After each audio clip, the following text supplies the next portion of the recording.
Sit. Good. We always have her sit before we put her in. She loves her crate, she wants to go in, but you make sure you you make sure that she waits until you allow her in. Go, just do that sending her in thing. She runs in there, turns around, she gets a reward from me right away.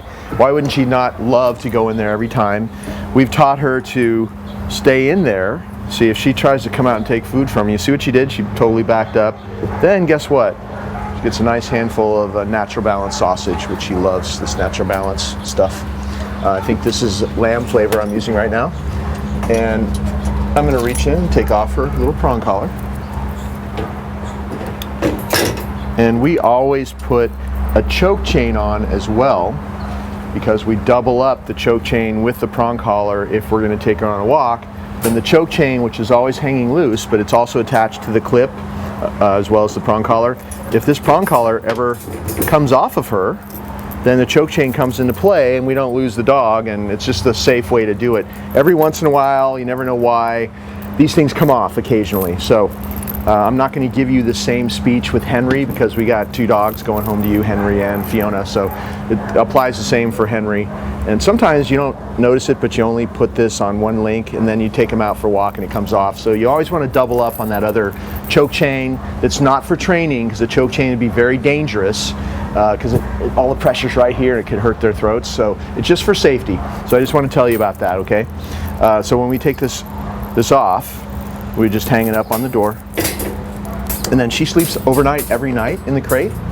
And she goes out one last time before we tuck everybody in, like 11 o'clock or so here, and then she gets to go out first thing in the morning, 7:30, whatever it is, and she's always held it overnight. She's very good in her crate, and of course during the day she's in and out of the crate all day long. That's been her routine here for the last few weeks, just all day long, 5-6 times a day, in and out, always the same way, sitting, waiting to be allowed in.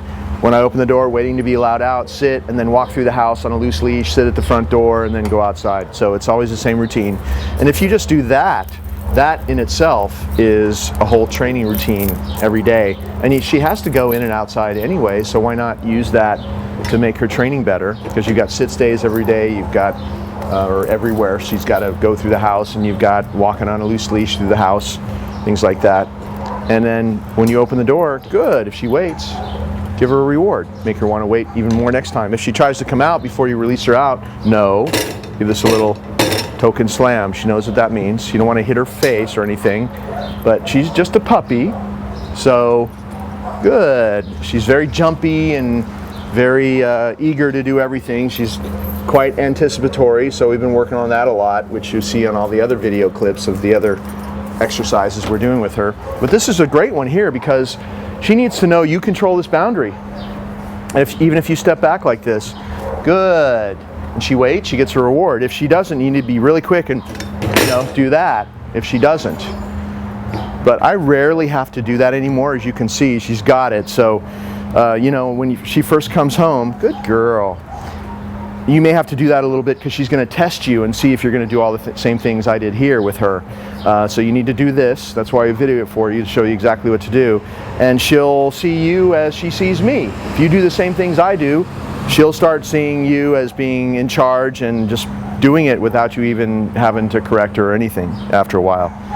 Good. And of course, if she does it properly, she's always getting rewards. So why wouldn't she want to do it better and better every time? So to get her out of the crate, I just stand with this, with her on my left as much as possible, pat my leg and say, okay, comes out. And then I always close this door because your power comes from the fact that you're allowing her to go in there. You control this boundary. So if you leave this open, she can go in and out and you squander your greatest power with the crate. So she loves it in there. Good stuff happens in there. That's where she eats. She gets her bowls of food if we're feeding her out of a bowl. She gets rewards every time she comes in and out. Her bones and chewies, everything in there. That's her den. That's why she loves it so much. And it's a great way to manage your household. It's a safe place for her to be if things are getting kind of crazy or you have visitors over and you don't want her running around. So if you use the crate this way that we've taught her, it will really help you overall just manage your household so it doesn't get crazy sometimes, and also to a way to use your training, because it is a tool for training. And then once you close that door, okay, you can take off.